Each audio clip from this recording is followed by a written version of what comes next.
Hello everyone, welcome to Gautam education class 12th chapter 3। आज हम function of placenta देख रहे हैं। फंक्शन ऑफ प्लेसेंटा में फर्स्ट टर्म दी गई है न्यूट्रिशन।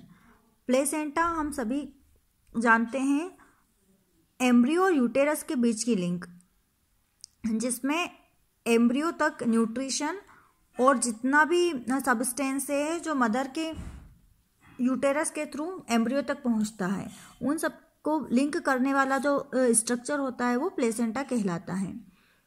फर्स्ट इसका जो फंक्शन दिया गया है, न्यूट्रिशन दिया है, it supply all nutritional substance to foetus. Nutritional substance जितने भी होते हैं फीटस तक उसको सप्लाई करने का काम प्लेसेंटा करता है। Exchange of gases, placenta help in exchange of respiratory gases, oxygen from mother and carbon dioxide from foetus between foetus and mother. Mother और फीटस के बीच जो रेस्पिरेटरी गैसेस है, जिसे ऑक्सीजन तक पहुंचाना और CO2 को बाहर करना, ये वर्क भी प्लेसेंटा के थ्रू हो पाता है। Storage and digestion, placenta store fat and glycogen which can be broken down and observe by the foetal part of the placenta. Embryo तक न्यूट्रिशन को पहुंचाने का या किसी सब्सटेंस को स्टोर करने का या डाइजेशन के लिए हेल्प करने का काम भी प्लेसेंटा ही करता है, जिसमें फैट को स्टोर करता है और ग्लाइकोजन को तोड़कर एनर्जी प्रोवाइड करने का काम करता है एम्ब्रियो को। Excretion, foetus eliminate its nitrogenous and other wastage through placenta. Excretion means waste material को बॉडी से बाहर करना। तो यहाँ पर जो फीटस होता है उसकी बॉडी से जो रिमूवल चीज़ें हैं उनको बाहर करने का काम भी प्लेसेंटा के थ्रू ही हो पाता है। प्लेसेंटा उसकी लिंक है जो एम्ब्रियो तक किसी चीज़ों को पहुँचाने का भी काम करती है और एम्ब्रियो से किसी टॉक्सिक एलिमेंट को बाहर करने का भी वर्क करती है। प्लेसेंटा एक बैरियर की तरह भी वर्क करता है। 5th पॉइंट बैरियर दिया हुआ है। Placenta does not allow passage of pathogen. Pathogen मतलब जो भी हार्मफुल माइक्रो ऑर्गेनिज्म है उनको अलाउ करने, एम्ब्रियो तक पहुंचने से या एम्ब्रियो तक अलाउ करने से प्लेसेंटा रोकता है। साथ ही and toxin from entering the foetus, foetus तक टॉक्सिक एलिमेंट को इंटर होने से बचाने का काम भी प्लेसेंटा ही करता है। Endocrine function, placenta is an important endocrine gland that produce a number of hormones like human chorionic gonadotropic hormone HCG, chorionic thyrotropin hormone, chorionic corticotropic hormone, human placental lactogen HPL, progesterone, estrogen and relaxin। ये सारे hormone secrete करने का काम भी करता है embryo के अंदर। यहाँ आपको फर्स्ट लाइन ये जितने भी दिए गए हैं सारे हार्मोन्स के नाम हैं और आपको दिया गया है placenta is an important endocrine gland. ये एक एंडोक्राइन ग्लैंड की तरह वर्क कर रहा है। That produce a number of hormones, hormones के नाम आपको यहाँ पर दिए गए हैं। तो ये सारे फंक्शन है प्लेसेंटा के, बोर्ड एग्जाम में पूछे भी जाते हैं फंक्शन ऑफ प्लेसेंटा, तो आप इसे अच्छे से याद रखें। देन नेक्स्ट हम आती है पार्चुरेशन। चैप्टर 3 का ये लास्ट टॉपिक चल रहा है। यहाँ हमने पूरा किस तरीके से एम्ब्रियो का डेवलपमेंट होता है, एम्ब्रियो के सारे ऑर्गन बनते हैं, फिर किस तरीके से एम्ब्रियो एक चाइल्ड के रूप में कन्वर्ट होता है, ये सारी चीज़ें हमने देखी थी। पार्चुरेशन, ये आपसे एक क्वेश्चन बनता है, एक्सप्लेन पार्चुरेशन या डिस्क्राइब पार्चुरेशन मेथड, एक बोर्ड एग्जाम में क्वेश्चन पूछा जाता है। तो ये इंपॉर्टेंट टर्म है। क्या होता है पार्चुरेशन देखते हैं। The process of expelling of the fully formed full-term young one from the mother uterus at the end of gestation period is called parturition or birth। जब एम्ब्रियो पूरी तरीके से डेवलप हो चुका होता है और जन्म लेने वाला होता है, मतलब पूरी तरीके से यंग वन बन चुका होता है, तो जब वो जन्म लेने की कंडीशन में आ जाता है, गेस्टेशन पीरियड को क्रॉस कर लेता है और बर्थ की पोजीशन में पहुंच जाता है, तब इस प्रोसेस को पार्चुरेशन कहा जाता है। It involve forceful muscular contraction called labour of the uterine wall. जब एक बेबी जो एम्ब्रियो रहता है वो बेबी के रूप में जब बर्थ लेने की कंडीशन में आ जाता है, तब मस्कुलर कॉन्ट्रैक्शन, एक forceful muscles contraction uterine wall पर लगता है, जिसको लेबर ऑफ यूटेराइन वॉल कहा जाता है। About 2 week before parturition the foetus settle head downward into the pelvic cavity. जब पार्चुरेशन के 2 वीक की बात की जाए तो उस समय जो फीटस होता है वो सेटल डाउन हो जाता है और उसका जो हेड होता है वो डाउनवर्ड हो जाता है एंड उसके जो पैर होते हैं वो ऊपर की साइड हो जाते हैं।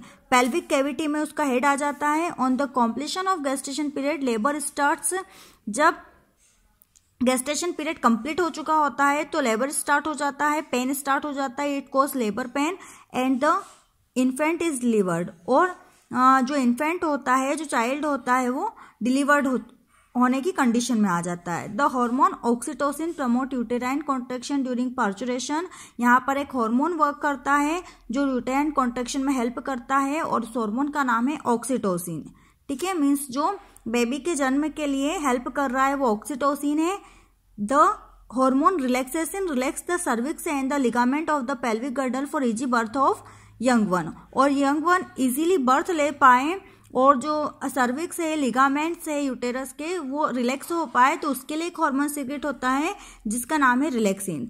तो पार्चुरेशन में 2 हार्मोन हेल्प करते हैं, oxytocin and relaxin. Sometimes the fetus fails to come out, then baby is delivered by a surgical procedure. Such a baby is called cesarean.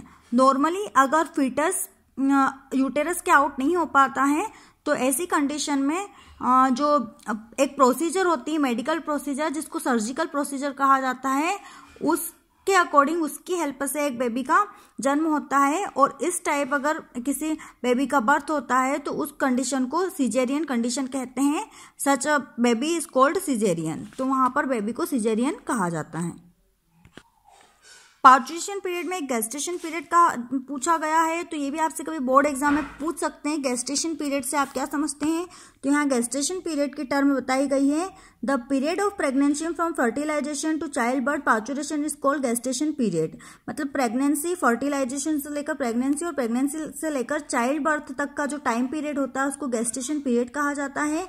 It varies in different mammal. For example, अलग अलग mammal में इसका जो time period होता है वो अलग अलग होता है। In rat it is of 21 days. Rat की बात की जाए तो उसमें 21 डेज का गेस्टेशन पीरियड होता है। In the Rhesus monkey it is a 160 to 170 days. Rhesus monkey की बात की जाए तो उसमें 160 से लेकर 170 डेज तक का पीरियड रहता है। And in human being the gestation period is about 280 days from the beginning of last menstruation period. Menstruation period जब कंप्लीट हो चुका होता है, लास्ट रहता है, और वहां से अगर ये जो प्रोसेस होती है गेस्टेशन पीरियड की वो स्टार्ट होती है तो वहां से मैमल्स में देखा जाएगा, ह्यूमन में तो 280 डेज का ये पीरियड होता है।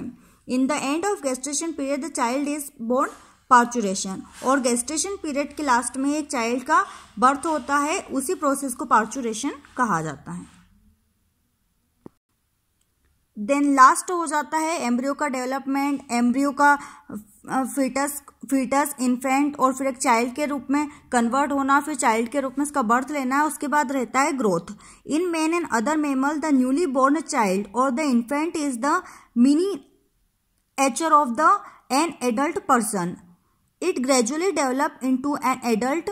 मैन या अदर मेमल की बात की जाए तो उसमें जो न्यू बोर्न बेबी होता है वो, जिसे हम इन्फेंट कहते हैं, वो एक यहाँ पर एक वर्ड आया है मिनिएचर। मिनिएचर का मीन्स यहाँ पर दिया गया एक छोटा प्रतिरूप। मीन्स छोटा, जब एक बेबी का जन्म होता है तो एक बहुत छोटा सा स्ट्रक्चर होता है उसका, बट जब वो धीरे धीरे एडल्ट पर्सन में चेंज होता है तो उसमें बहुत कुछ चेंज होता है उसकी बॉडी में और एक लार्ज स्ट्रक्चर में वो डेवलप होता रहता है।